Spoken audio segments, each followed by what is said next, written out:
Deadly violence on the rise in our streets. Communities at a loss on how to stop it. Families torn apart by the aftermath. He was a positive guy, you know. He was in the sports. Many people out there who experiencing this, you know, it just seemed like the pile adding up and it need to be something done about it. Everyone searching for answers to end the bloodshed and the heartache. Yeah, prayer is good, but you also have to move from prayer to works. And, you know, we have to answer that question, am I my brother and sister keeper? Let's talk about solutions to ending violence in Greater Cincinnati. From WLWT, this is Let's Talk Cincy, presented by Western and Southern Financial Group. Put our financial strength behind you. Hello, everyone. I'm Curtis Fuller, and welcome to Let's Talk Cincy. Sadly, we are forced to talk a lot about violence that is consuming our communities. In the words of Dr. Martin Luther King Jr., in spite of temporary victories, violence never brings permanent peace. Of course, Dr. King was right. It is a shameful legacy we are leaving. The victims and perpetrators of this violence are getting younger and younger. Today, let's talk about why it's so hard to break this cycle of violence and the pain left behind.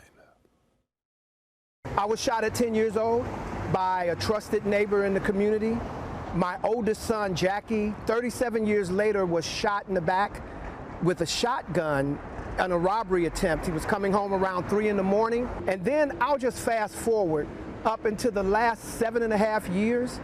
In the city of Cincinnati, I've had 8 family members murdered by gun violence, and I've had 6 family members wounded by gun violence. Pastor Jackie Jackson has chosen to push past his own pain to help others. He's a survivor outreach advocate with Everytown Survivor Network and a member of the God Squad who gets a call to arrive on the scene of far too many homicides. And I'm gonna tell you, Curtis, man, sometimes I ask myself why I do it, why I continue to do it, but I know what families are going through.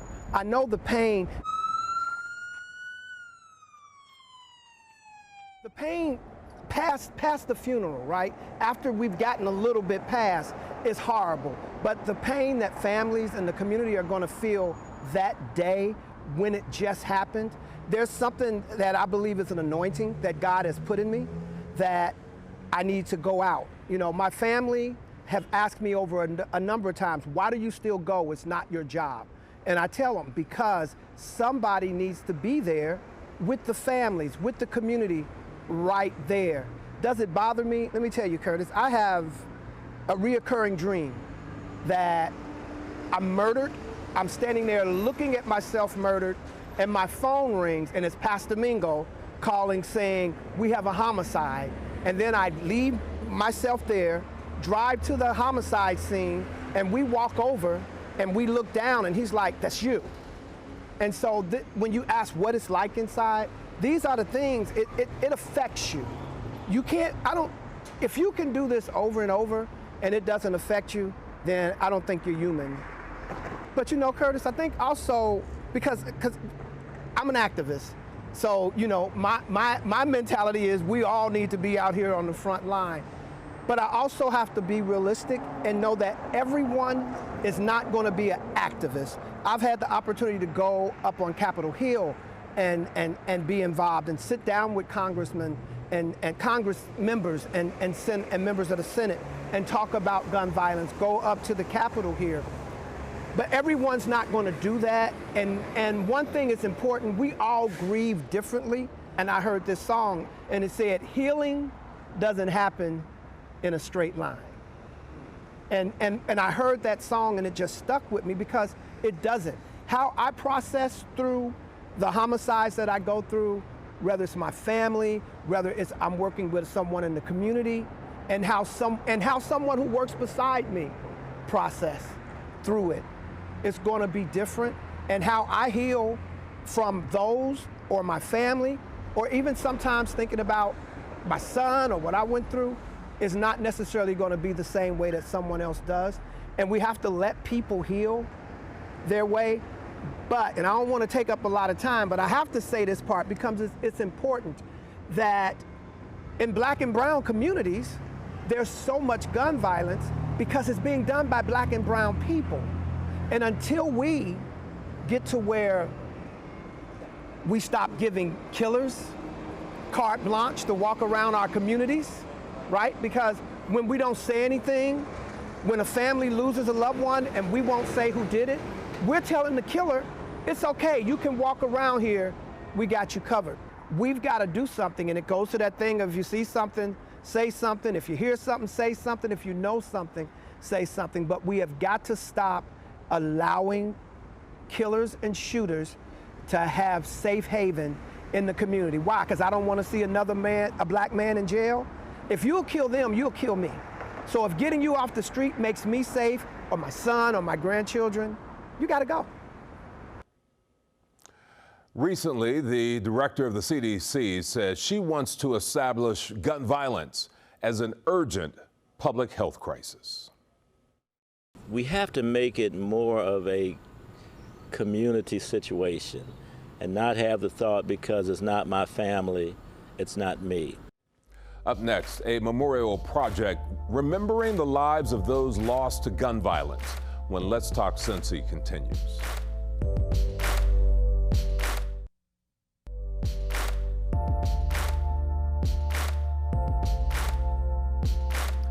Welcome back, everyone.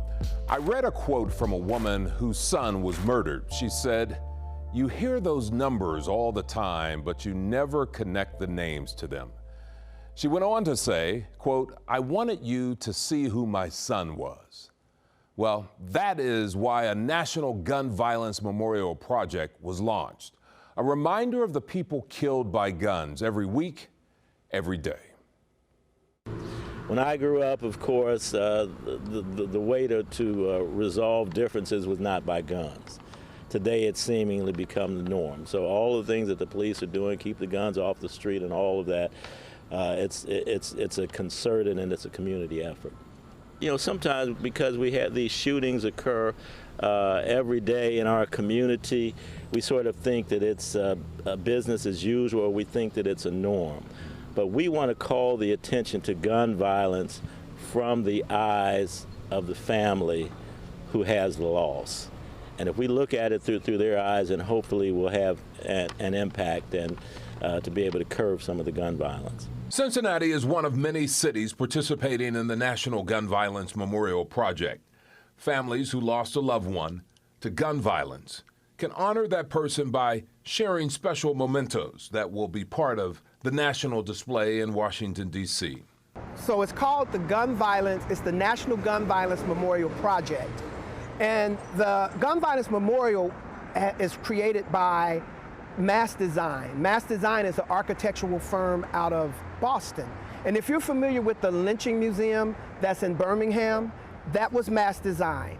And Mass Design, they do a lot of social justice memorials. They have them, I think it's 25 all around the world that's either already erected or in the process of being erected. And what the Gun Violence Memorial is, it's an opportunity for families to honor the life and memory of their loved ones whose life was taken by gun violence. It's a bittersweet thing. It's at the National Building Museum in Washington, D.C. It opened in April of this year, and it will be there until September 25th of 2022. That memorial is 4 glass buildings that consist of 700 blocks. The 700 blocks are representative of the 100 people on record, 100 people a day whose lives are taken by gun violence, 700 in a week.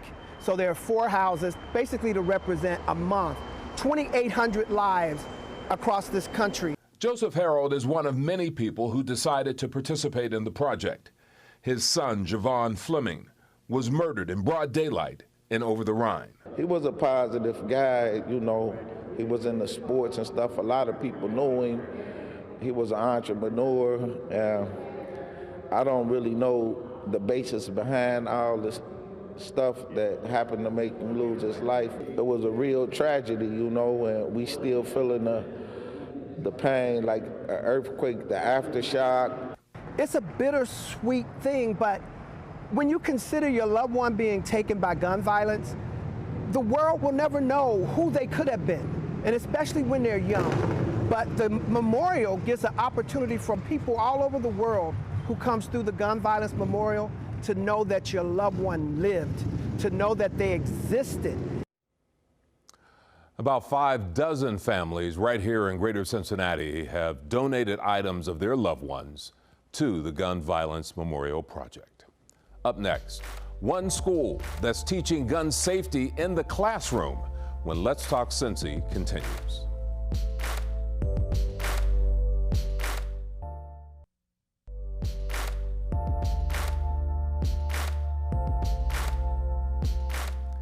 A Cincinnati minister is one of 4 people elected to the highest post in the African Methodist Episcopal Church.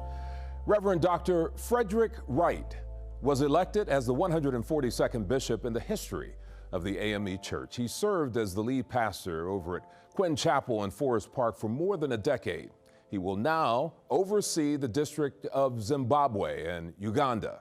I had a chance to sit down with him. He shares an interesting perspective about the role of the church as part of the solution in curbing the violence. He also talked about violence in Charleston that shocked the AME Church just a few years ago. It is so heart-wrenching to see life being snuffed out at such an early age with so much potential. I've been in the pastoral ministry for 42 years. And within the breadth and length of those 42 years, in terms of young people's funeral, recently I have done more young people's funeral than I have in the previous years of my pastorate. And to see how it affects the family as well and the neighborhood as well. Because when we see, hear, read, funeralize young people who are being killed unnecessarily, it does have an indelible effect in that community. And now it spreads out like a cancer throughout the cities. And so if we just pretend that somebody else is going to do it, that somebody else is going to stop this, then we are in for a shrewd awakening, because it has to start with us. You know, we have to answer that question, am I my brother and sister keeper? Are we so much involved with what is going on inside the church that we do not pay much attention or get involved to make a difference outside the church? Because when you go outside the church, there's risk, there's hard work, and there's major sacrifice. And so we don't know whether the church has become to a point where it just wants to work in a convenient vacuum than to do the Jesus model, where Jesus was always out among sinners, always among the people. He walked in the neighborhoods, he talked to people, he worked with them. And so we have to make that transition. And one of the things that COVID has done for us is it has opened us up to see that worship can go beyond the walls of our comfort zones, and that we can meet so many people through virtual means. And so we need to learn how to get out among the people, because it's going to take a collaborative effort of everyone in the community, where we do become a village. Well, Charleston is still on the peripheral of healing. It shifted the whole focus in America about the insensitivity and the racial divide in this country. It is almost like when you're cooking on top of a stove and you have a lid on a pot, but it begins to boil and it then spills out on the side. But you still want to keep the lid on so you will not see how deep and dark things are. So it pushed us, the AME Church particularly, into a more active social justice role. And we are still trying to put our foot to the pedal to make sure that this never happens again. However, you've seen it, copycats going all over the country and invading the life of a church. Who would have thought that anyone would come into a sacred place and kill people because they want to start a race war And so it is an attention getter, but yet it is still moving in our hearts. We mourn with those people because they're still trying to get over it. And yet we have so much, because in the political arena, you see that it's being perpetuated, this social divide. When you hear that, and people are voting, I think it was 50 or 40 to 50%, that they believe that we should have two countries within this country, you know, a red state country and a blue state country. So those kinds of statements is not good for the healing of this nation. And I think the church, when I say the church, I'm talking about the universal church, must begin to speak out against these things and speak out against the injustices that we are experiencing. That pro-life is beyond the womb. Pro-life is people living and having an opportunity to live free and to be able to support those people who are in desperate need, so that life counts for something. Well, this next story is about a Cincinnati school taking a rather unique step to address the impact of guns and our young people. It's a sign of the time when gun safety is being taught in the classroom. This is gun safety to educate you on the do's and don'ts of firearms. This is not your typical classroom assignment, but a necessary one, according to the folks here at the Dance, Art, Music, and PE School in Walnut Hills. Something like this is important to have in the school, because we don't know how it'll end, where it'll end. Most of my children have had access or been able to have access or have seen someone with access, and we want them to be able to be prepared for it. How many of y'all can put your hand on the gun in this room right now? Rufus Johnson is a firearms instructor, passionate about gun safety, especially for young people, most who are exposed to far too much violence in their community, for some, even in their own home. Sometimes we cannot reach the ones that's out there, but we have to start with the ones that we can reach, then we build from there, and then we go out into the community, and then we reach the ones that needs to be reached just as well. A lot of young people your age is dying of gun violence. And so we do not want that to happen to you or anybody that you know that's in your family or even your relatives or friends. So this is very important. This is the reason that I do this program, to make sure that you're educated. In the neighborhoods, the bright flashing police lights have become commonplace. Everyone, though, is seeking solutions to the violence. When we look at solutions, unfortunately, we've been here before, and unfortunately, I'm sure we'll be here again, because our young people now are raised not to value life, and they don't respect authority, and have a selfish mentality that if they don't get what they want, then they're willing to take your life for it. It's a community solution. The police are not the solution. Government is not the solution. We have to approach it as a community. We have to change some mindsets. If you find a weapon, report it, call 911. And that is what they are attempting to do here, change minds and save lives. Just learning about gun safety so I can know what to do so I won't hurt myself or hurt anyone else that's close to me. Our children are going through much more than we had to go through growing up in Cincinnati. I grew up in Cincinnati. And so it's kind of frightening, because things happen and they don't know why they're happening or how they're happening. It's a reality. It's a reality. Not only is he doing the guns training, he's doing the safety trainings for everything, which is what I like as well. But I should probably mention that in our building as well, we have a full-fledged therapist that's here on a daily basis. So we're not just covering the side of what may happen outside with items, but we're also covering the side of what can happen and the effects of it on our brains and to us, and so trauma. So we are trying to lower the level of trauma that they are exposed to. Just because the gun is there, you just don't go pick it up. The first thing you do is always go and tell somebody. My job is to break the cycle, to make sure that they understand this is not something you glamorize. This is no game. This is your life. It gets real when people die. It gets real when you lose a loved one. Well, up next, we'll hear from Cincinnati's top cop and get his perspective on the state of things in our city when Let's Talk Cincy continues.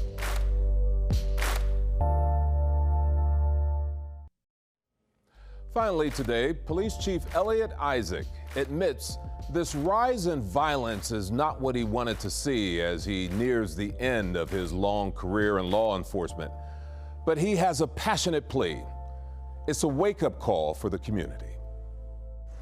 Anytime I see this type of violence taking place in our city, I mean, it doesn't sit well with me. It shouldn't sit well with anyone. So yes, I'm very concerned at what we're seeing. We've taken over 1,300 guns off the street this year, more than any other year before, and yet we still see what's occurring. There's always been school rivalries. There always will be. But when it results in violence, that's a different matter.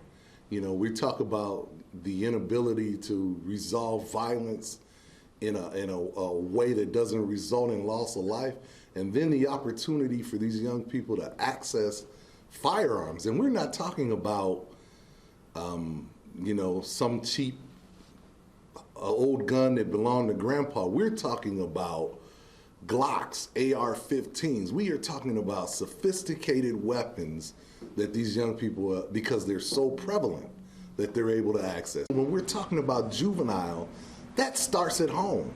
Parents need to be responsible for their kids. If you have 14 and 15-year-old kids that are out here committing violent crime, that begins at home. There's no way to sugarcoat that. That has to start at home. And then we can all do what else we can. The community can come together, they can be out, we can have programs, we can interact with young people, but it has to begin at home, and there's just no two ways around that. What is most common, again, is the inability to resolve conflict without resorting to violence. That's the most common factor. And then secondly, this willingness to resort to picking up a firearm to resolve that conflict, whatever it is. I think that is where we need to put our most effort and our most work. We still have groups of young people that congregate together either by neighborhood or by school. They may choose to adopt the name, but they operate in such a way that they commit crime and violence. So I guess per se, that is a gang. I think the chief said it all. We all have a choice. We can either be part of the problem or part of the solution. Well, that does it for the program today. Thanks for joining us. I'm Curtis Fuller. We'll see you next week for another edition of Let's Talk Cincy.